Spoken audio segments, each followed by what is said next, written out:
자, 오늘도 우리가 하나님 말씀을 듣기 전에 한번 믿음으로 고백하겠습니다. 우리 성경책 들고 한번 고백합시다. 하나님의 말씀을 내 입술에 두고, 하나님의 말씀을 내 생각에 두고, 하나님의 말씀을 내 가슴에 두고 살아갑시다. 아멘. 새해 들어 두 번째 드리는 주일입니다. 오늘도 주의 은혜가 여러분 모두에게 충만하시기를 주의 이름으로 축복합니다. 속담에 말 한마디로 천냥빚을 갚는다라고 하는 말이 있어요. 말이라고 하는 것이 그만큼 힘이 있다라고 하는 것이죠. 사람들은 저마다 말을 담는 그런 말 그릇이라고 하는 그릇을 하나씩 가지고 있다고 그래요. 말 그릇이 큰 사람은 말의 수준과 깊이가 좀 다르다고 합니다. 말 그릇이 큰 사람은요, 남들에게 돋보이는 말을 하는 것보다는 타인과 소통을 하기 위해서 갈등을 극복하고 사람을 이해하기 위한 말을 한다고 합니다. 새해에는 될 수 있으면 우리의 말 그릇을 좀 키워서 좀 갈등을 극복하고 사람들을 이해하고 소통하는 그런 언어를 사용하는 믿음의 성도들이 되어지기를 주의 이름으로 부탁을 드리겠습니다. 오늘 말씀에 보면 엘리사 시대의 한 가정에 대한 이야기입니다. 남편이 일찍 죽고 두 아들과 함께 살아가는데 그만 빚을 갚지 못해서 그 채주가 와서 빚 대신에 두 아들을 종으로 데려가겠다라고 하는 것이죠.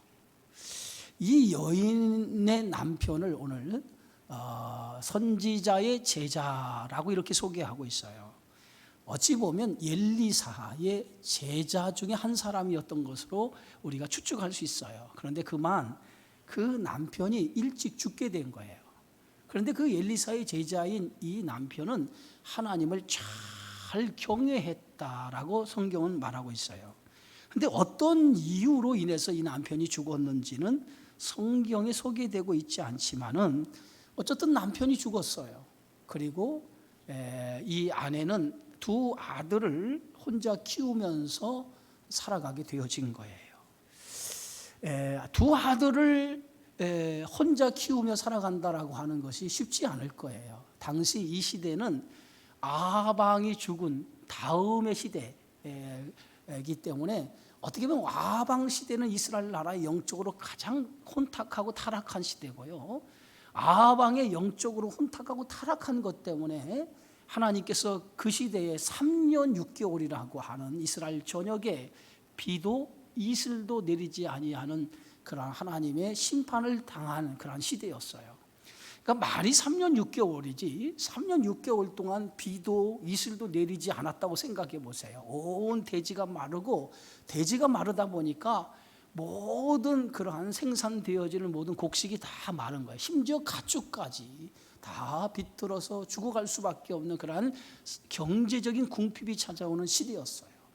이러한 궁핍이 찾아오는 시대에 이 가정 역시도 경제적으로 굉장히 어려움 속에 살고 있는데 그 어려움에 더해서 빚까지 짓게 되었다는 거예요. 그런데 그 빚을 갚지 못하게 되어지니까 결국은 그 채주가 와서 빚 대신에 당신의 아들을 종으로 내가 데려가겠다라고 하는 거예요.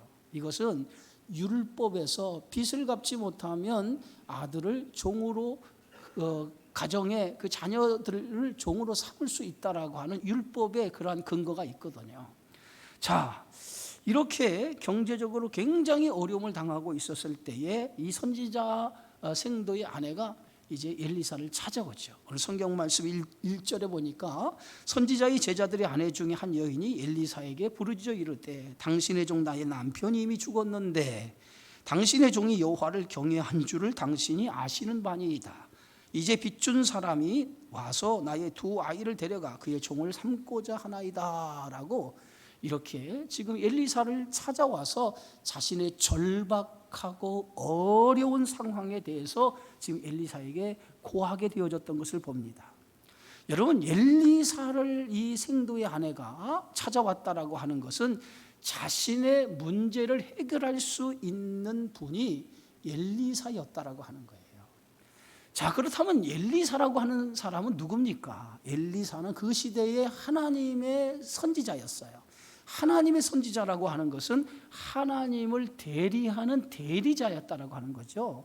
결국은 엘리사를 찾아왔다라고 하는 것은 이 여인이 누굴 찾아온 거냐면 하나님을 찾아왔다라고 이렇게 우리가 볼 수 있어요. 여러분, 우리가 올해 표어가 하나님을 가까이 함이 내게 복이다 그랬어요. 우리가 세상을 살아가면서 하나님을 가까이 하는 것, 이거 성경에서 우리에게 최고의 복이라고 했거든요. 바로 오늘 이 여인, 이 선지자 생도의 아내가 지금 엘리사를 찾아온 거예요. 엘리사를 찾아왔다고 하는 이야기는 사람이 죽고 사는 문제가 사람의 손에 있지 아니하고 하나님의 손에 있음을 그는 믿었다고 하는 거예요. 여러분, 하나님은 어떤 분이십니까? 예? 하나님은 어떤 분이셔요? 우리 한나의 기도 속에 하나님은 어떤 분인가라고 하는 것을 한나가 그 기도 속에 잘 표현하고 있는 걸 볼 수 있어요. 오늘 사무엘상 2장 6절에서 8절에 보니까 여호와는 죽이기도 하시고 살리기도 하시며 스올에 내리기도 하시고 거기에서 올리시기도 하시는도다. 여호와는 가난하게도 하시고 부하게도 하시며 낮추시기도 하시고 높이시기도 하시는도다. 가난한 자를 진토에서 일으키시며 빈궁한 자를 거름더미에서 올리사 귀족들과 함께 앉게 하시며 영광의 자리를 차지하게 하시는다라고 이렇게 말하고 있어요. 오늘 한나의 기도 속에 한나의 고백이 뭡니까? 하나님은 어떤 분이냐? 하나님은 죽이기도 하시지만은 살리기도 하시는 분이라는 거예요. 가난하게도 하시지만은 부하게도 하시는 분이고요. 예? 낮추기도 하시지만은 높이기도 하시는 하나님이라는 거예요. 그게 한나의 믿음의 고백이었어요. 바로 이 생도, 선지자 생도의 아내는 그 믿음을 가진 거예요. 하나님은 어떤 분이냐? 우리의 삶을 주관하시는 분이라고 하는 그 믿음을 가지고 엘리사를 찾아온 거예요.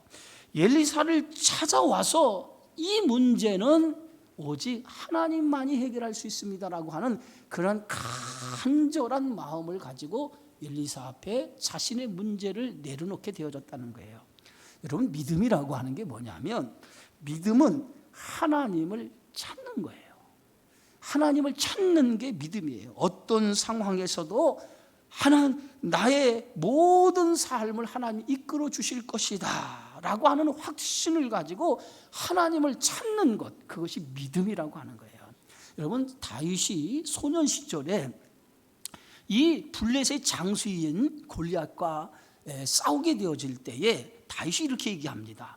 여호와께서 나를 사자의 발톱과 곰의 발톱에서 건져내셨은즉 나를 이 블레셋 사람의 손에서도 건져내시리이다 라고 하는 그 믿음을 가졌어요. 그러니까 골리앗이라고 하는 블레셋 장수, 싸움 잘하는 장수 아닙니까? 그 싸움 잘하는 그 장수와 딱 맞서서 소년 다윗이 싸우는데 조금도 주눅들지 아니하고 다윗이 고백한 거예요. 여호와께서 사자의 발톱과 곰의 발톱에서 나를 건져내셨는데 이 블레셋 사람의 손에서도 나를 건져내실 거라는 거예요. 그것이 다윗이 가지고 있는 믿음이었어요. 우리는 하나님에 대한 확실하고 분명한 믿음이 우리에게 있어야 돼요. 그 믿음이 있을 때 우리는 우리에게 주어진 삶을 살아갈 수 있게 되어지는 줄 믿습니다. 여러분, 하나님은 누구 편이시라고 생각하세요? 예?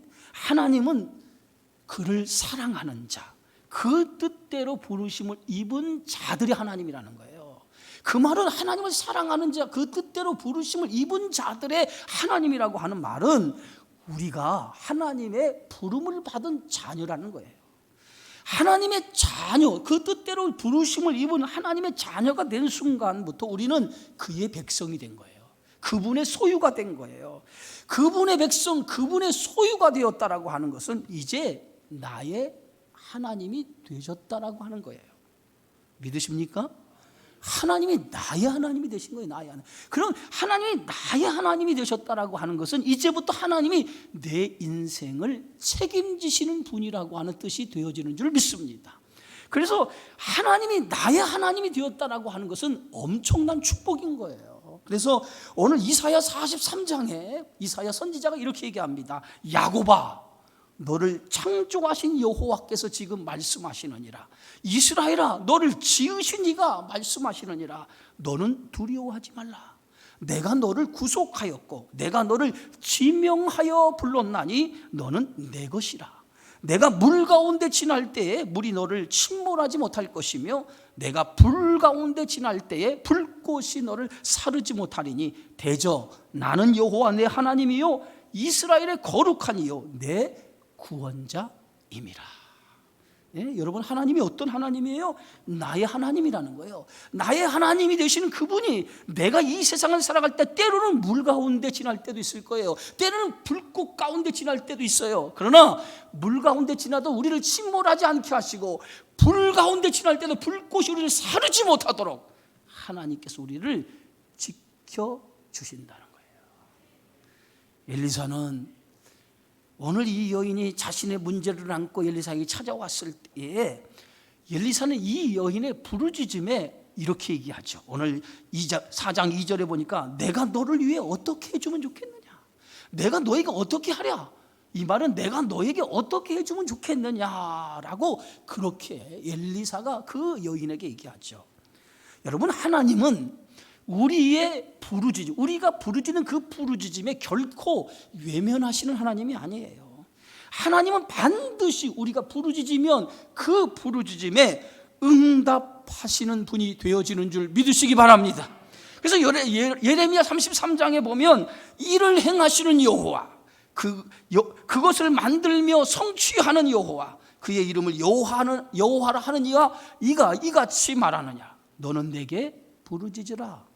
내가 내게 응답하겠고 내가 알지 못하는 크고 은밀한 일로 내게 보이리라. 우리가 하나님 앞에 부르짖으면 반드시 하나님은 그 부르짖는 기도에 대해서 외면하지 않으시고 응답하신다는 거예요. 그러니까 우리가 하나님을 부르짖지 않으면 하나님은 응답하지 않지만은 우리가 하나님을 찾으면 만나리라. 그런 것처럼 우리가 하나님 앞에 부르짖으면 하나님은 우리의 부르짖음을 듣고 응답하시는 좋으신 하나님이신 줄 믿으시기를 바랍니다. 누가복음 18장에 보면 하나의 비유가 나와요. 재판장의 비유가 나오는데 어떤 도시에 하나님을 두려워하지 않고 사람을 무시하는 그러한 재판장이 하나 살고 있었어요. 근데 그 도시에 한 과부가 재판장에 가서 자기 억울함을 호소하기 시작을 해요. 내가 이러이러한 일 때문에 억울한데 내 억울함을 해결해 주시기 바랍니다라고 그 재판장에 가서 자신의 억울함을 호소를 해요. 그런데 이 재판장은 이 과부의 억울함을 들은 채도 하지 않아요. 예? 그러니까 이 과부는 억울한 문제를 안고 재판장에 찾아가서 억울한 문제를 해결하려고 이 재판장에 얘기를 하는데 이 재판장은 그 과부의 이야기를 듣지를 않는 거예요. 그러니까 이 과부는 매일매일 이 재판장에게 찾아가서 자신의 억울함을 호소하기 시작해요. 결국은 이 재판장이 과부의 억울함을 들어줘요. 그런데 이 재판장이 과부의 억울함을 들어주게 된 이유를 오늘 성경은 이렇게 얘기합니다. 누가복음 18장 5절에 보니까 이 과부가 나를 번거롭게 하니 내가 그 원한을 풀어주리라.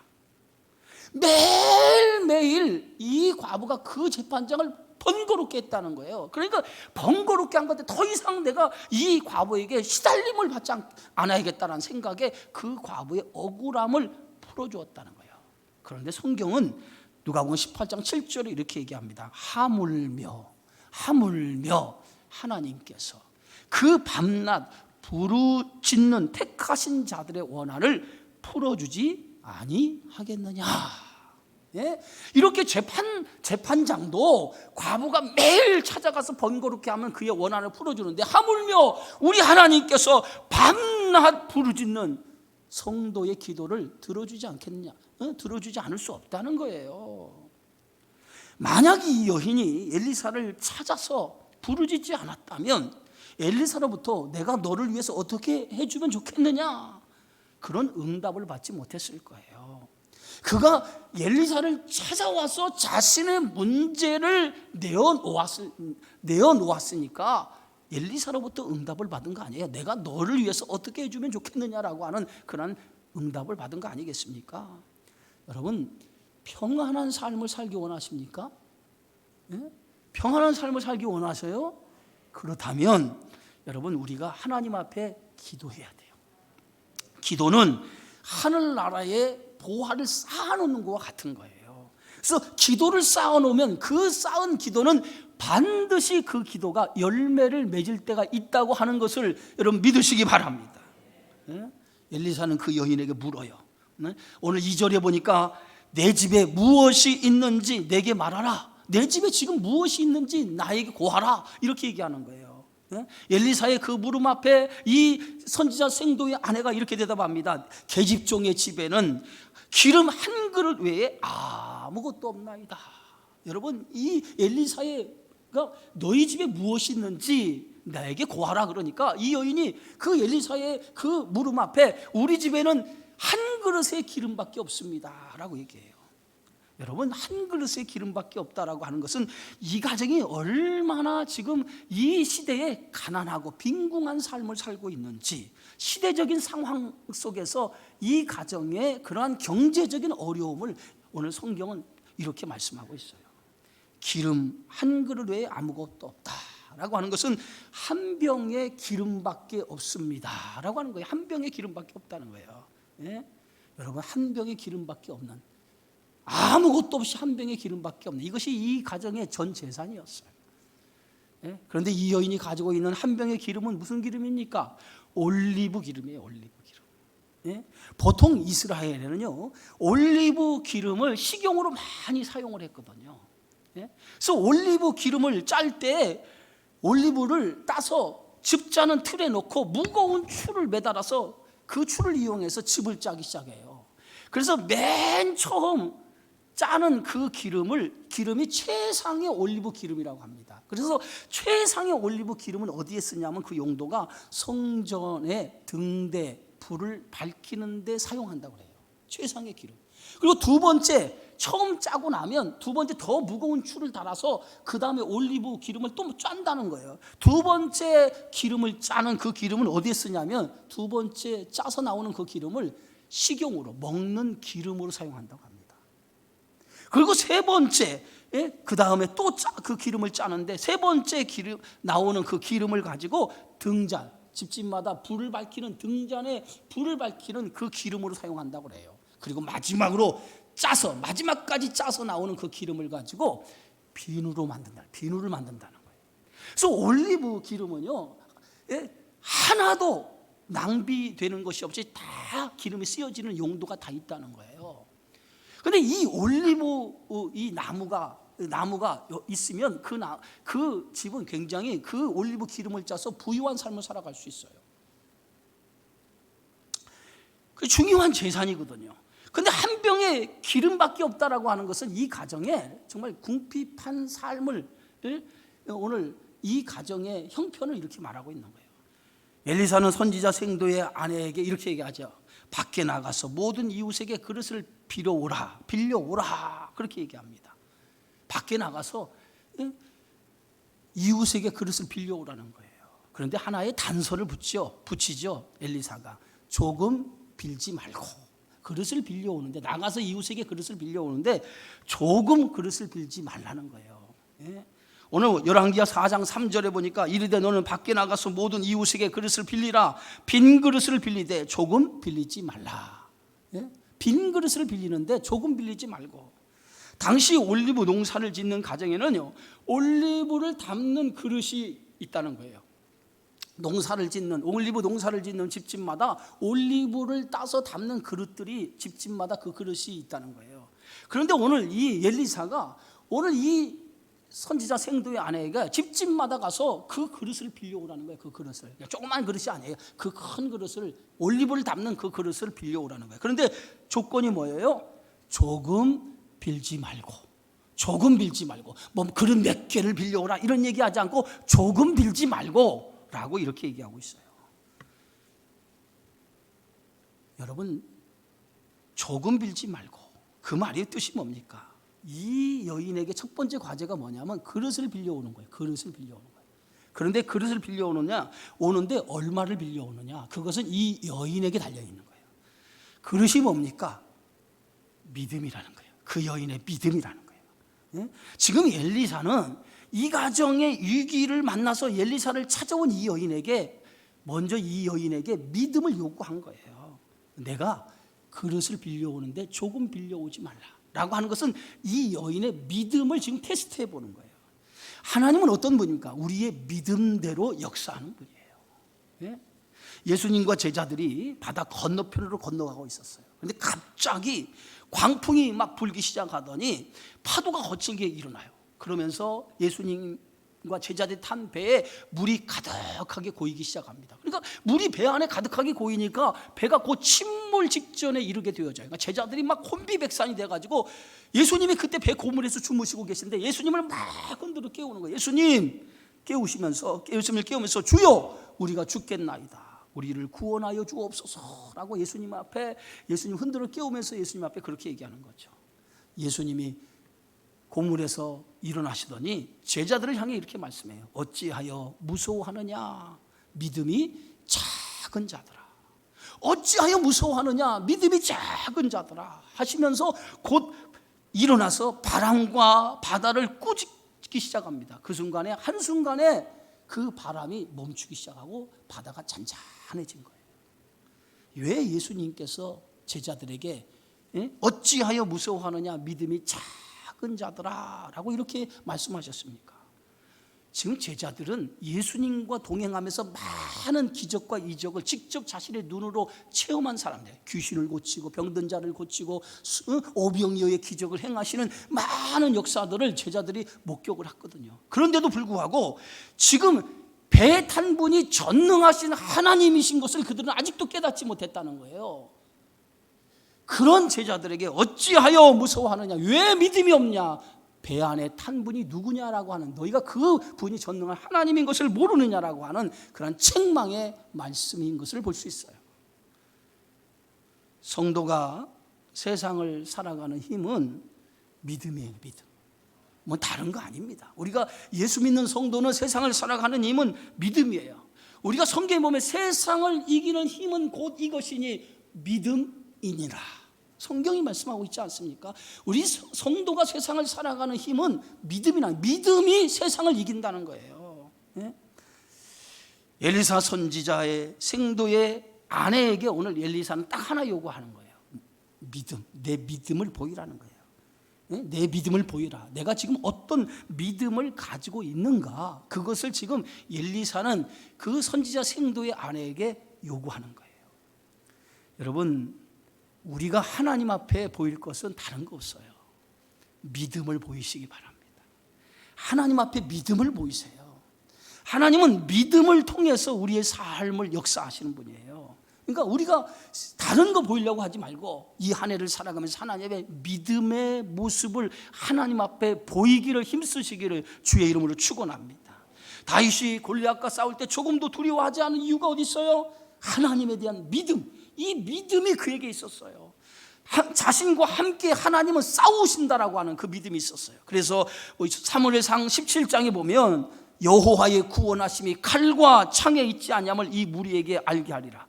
전쟁은 여호와께 속한 것인즉 그가 너희를 우리 손에 넘기시리라.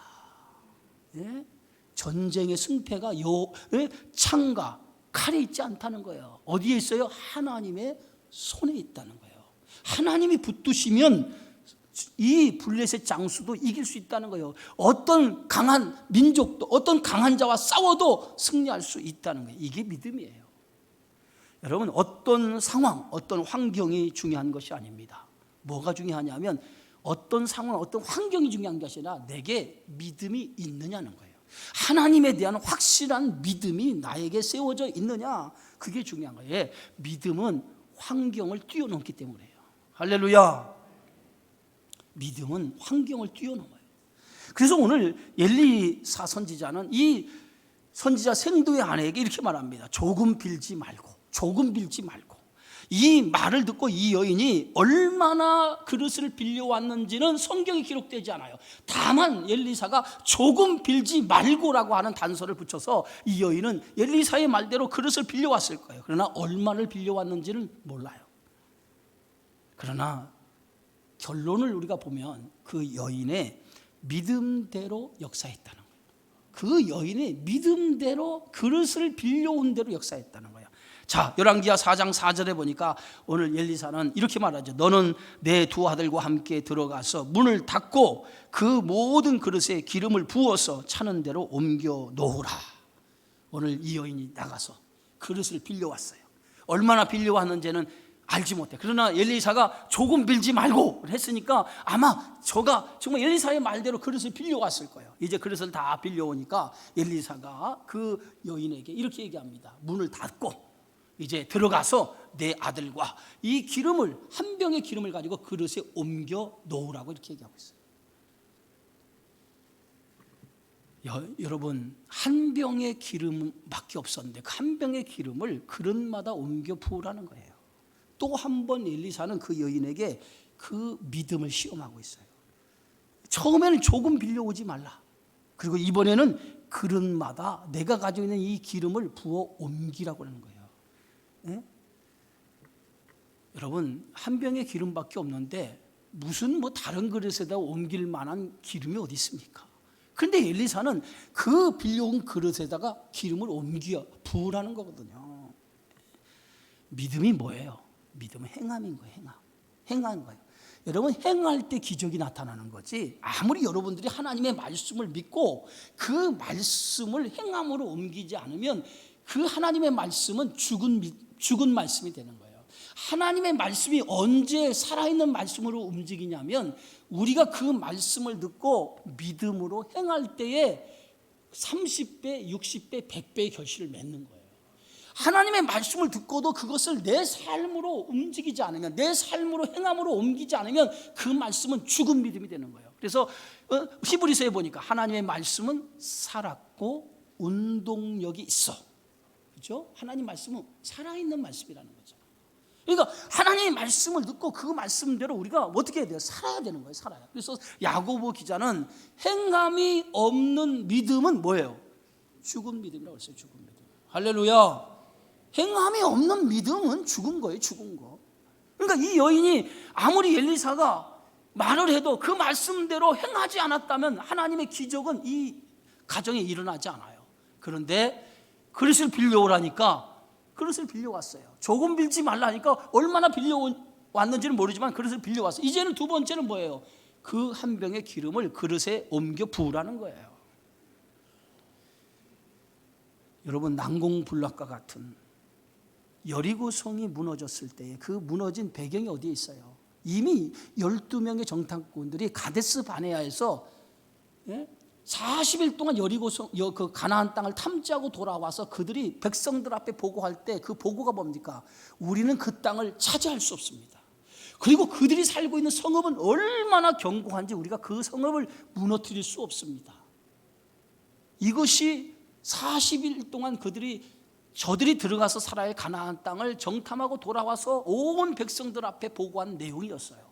그런데 그 보고를 듣자마자 그 땅에 우리가 들어갈 수 없고 그 땅을 차지할 수 없다라고 하는 그 얘기에 백성들이 마음이 무너졌다고 했어요. 녹아졌다고 했어요.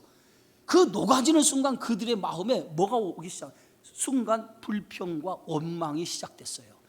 그 불평과 원망으로 인해서 모세를 원망하기 시작했고 결국은 하나님을 원망하기 시작했어요. 그래서 저들은 가나안 땅 들어가지 못하고 40년을 뒤로 40년을 뒤로 물러갈 수밖에 없었어요. 자, 이런 난공불락과 같은 여리고성인데 하나님은 그 여리고성을 어떻게 정복하라고 하죠?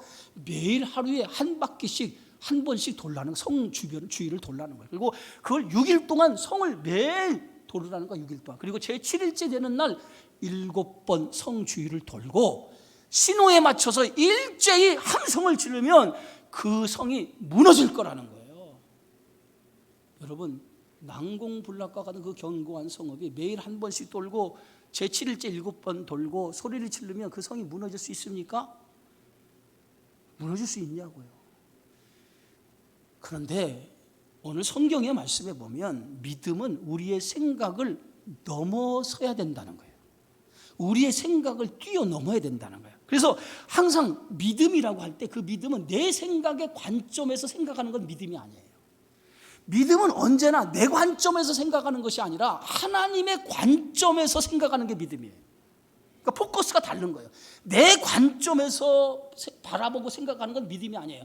언제나 하나님의 관점에서 생각하고 바라보는 게 믿음이에요. 할렐루야.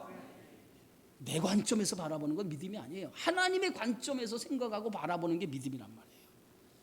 바로 하나님이 지금 뭐라고 말씀하시는가, 그 관점에서 생각해 봐야 돼요. 그래서 내 생각을 내려놓고 하나님 관점에서 생각하고 하나님 관점에서 그것을 바라보고 하나님의 관점에서 믿음으로 행하는 거예요.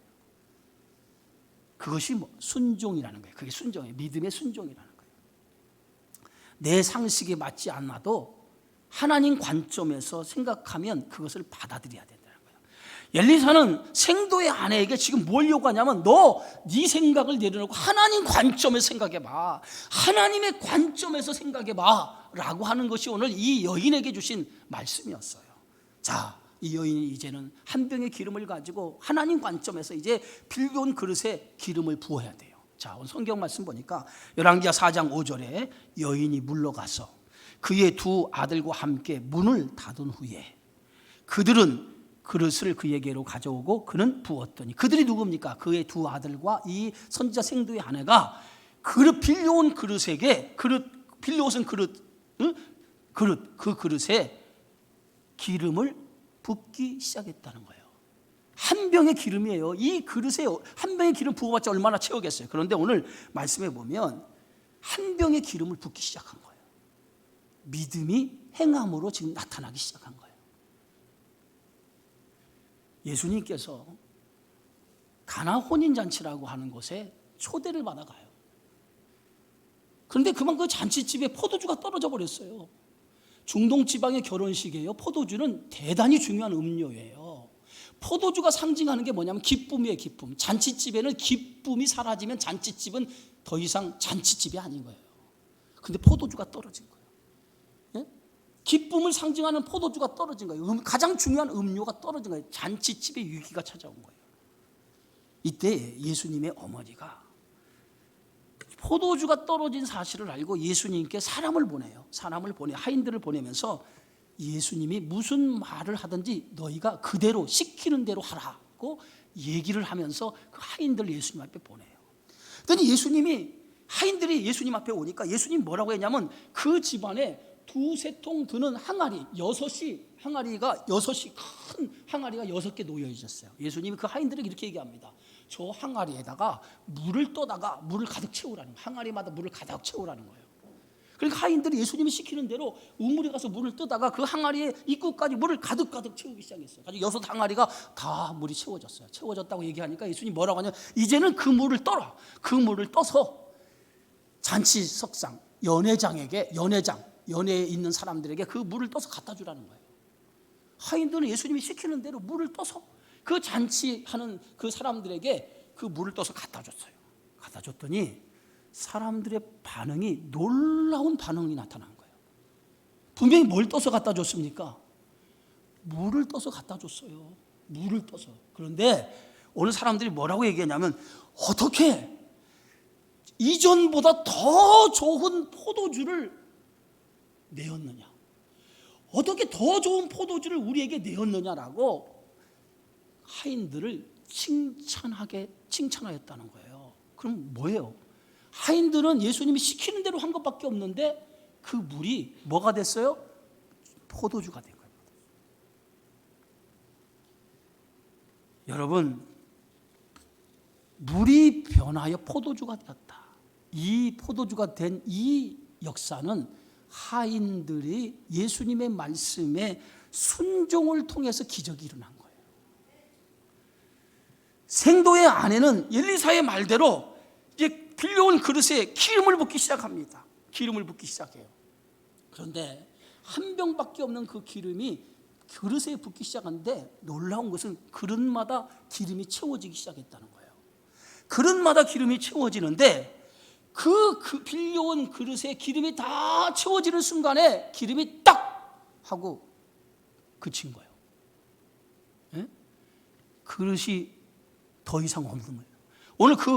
오늘 성경 말씀이 6절에 이렇게 말하자. 그릇에 다 찬지라 이 여인이 아들에게 이르되 또 그릇을 내게로 가져오라 하니 아들이 이르되 다른 그릇이 없나이다 하니 기름이 곧 그쳤더라. 빌려온 그릇에 기름이 다 찬 순간에 기름이 딱 하고 그쳤다는 거예요. 엘리사의 말대로 믿음을 보여 순종을 했더니 그 순종을 통해서 이 가정에 뭐가 일어나요? 기적이 나타나는 거예요. 기적이 나타나는 거예요. 그랬더니 7절에 이렇게 말합니다. 너는 가서 기름을 팔아 빚을 갚고 남은 것으로 내 두 아들과 생활하라. 예? 오늘 하나님께서 이 말씀을 오늘 우리에게 주신 이유가 어디 있을까? 저는 이 한 해를 살아가면서 우리 성도들이 이 한 해 세상의 어떤 가치로 살아가는 것이 아니라 우리가 이 세상을 살아가는 성도의 힘은 오늘 믿음 안에 있다는 거예요. 믿음이 우리가 세상을 살아가는 성도에게 있어서 이 믿음이 대단히 중요하다는 거예요. 우리는 자꾸 세상적인 방법으로 살아가려고 해요. 자꾸 세상적인 방법으로. 그래서 세상 사람들과 구별이 잘 안 돼요. 예수 믿는 사람들이 세상적인 사람하고 똑같이 살아가려니까 세상적인 사람하고 구별이 다 안 돼. 저 사람이 세상 사람인지 아니면 예수 믿는 사람인지 구별이 잘 안 돼요. 근데 하나님은 구별된 자로서의 삶을 살아가기 원해요. 구별된 자로서의 삶을 살아가기 원하는데 그 구별된 자로서의 삶이 뭡니까? 바로 믿음으로 살아가기 원하는 거예요. 믿으십니까? 믿음을 가지고 살아가기 원해요. 예? 어떤 문제가 있어도 믿음으로 사시기 바랍니다. 믿음은 역사하는 힘이 있다고 그랬어요. 예? 이 한 해 우리의 환경과 우리의 상황을 뛰어넘는 것은 하나님을 향한 믿음, 그 믿음이 우리의 삶을 바꿔나가는 줄, 바꾸시는 줄 믿으시기 바랍니다. 그래서 이 2022년 한 해는 세상의 방법으로 다 내려놓고 하나님 앞에 믿음을 가지고 그 믿음으로 살아가면 반드시 여러분의 삶에 하나님의 역사가 드러나는 축복이 있을 줄 믿습니다. 그러한 믿음의 역사가 여러분 가정에 나타나기를 주의 이름으로 축원합니다. 기도하겠습니다. 주의 은혜 고맙습니다. 오늘 선지자 생도의 아내의 그 믿음을 통해서 그 가정의 삶의 유기가 변하여 기적의 역사가 나타났던 것처럼 이 한 해 우리가 세상을 살아가면서 하나님을 향한 믿음을 통해서 이 한 해